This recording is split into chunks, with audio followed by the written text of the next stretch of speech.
प्राचीन भारत के एक छोटे से गांव में धर्ममूर्ति नामक एक ब्राह्मण रहता था।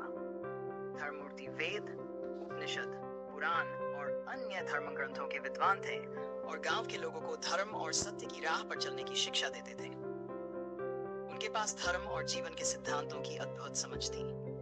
गांव में एक दिन एक युवा बालक अर्जुन उनके पास आया। अर्जुन ने पूछा, गुरुजी, क्या आप मुझे उपनिषद, पुराण और अन्य धर्म ग्रंथों से कुछ महत्वपूर्ण शिक्षाएं बता सकते हैं? मैं अपने जीवन को धर्म के मार्ग पर चलाना चाहता हूँ।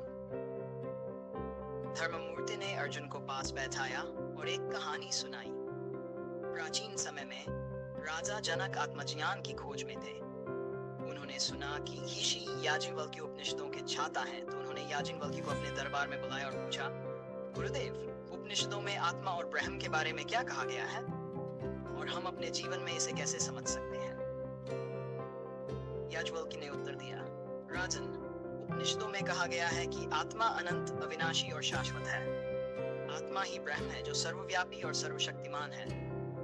हमें यह समझना चाहिए कि हमारा वास्तविक स्वरूप आत्मा है, न कि यह नश्वर शरीर। आत्मज्ञान प्राप्त करने के लिए हमें अपने भीतर झांकना चाहिए और ध्यान, साधना और सत्संग के माध्यम से सत्य का अनुभव करना चाहिए। इसी प्रकार पुराणों में कई कहानियां हैं जो हमें धर्म और सत्य के मार्ग पर चलने की प्रेरणा देती हैं। उदाहरण के लिए भागवत पुराण में भगवान कृष्ण की लीलाएं और उनके उपदेश हमें निस्वार्थ प्रेम, भक्ति और धर्म का महत्व सिखाते हैं। भगवान कृष्ण ने गीता में अर्जुन को बताया कि निष्काम कर्म, योग और भक्ति योग के माध्यम से हम आत्मज्ञान प्राप्त कर सकते हैं। राजा जनक ने याज्ञवल्क्य की बातों को ध्यान से सुना और अपने जीवन में आत्मज्ञान प्राप्ति के लिए प्रयासरत हो गए। उन्होंने ध्यान और साधना के माध्यम से आत्मा का अनुभव किया और ब्रह्मज्ञान की प्राप्ति की।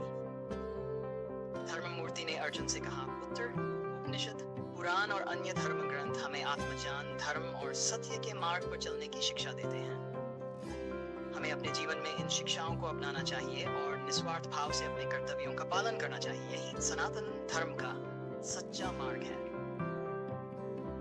अर्जुन ने गुरु धर्ममूर्ति की बातों को ध्यान से सुना और अपने जीवन में धर्म और सत्य के मार्ग पर चलने का संकल्प लिया।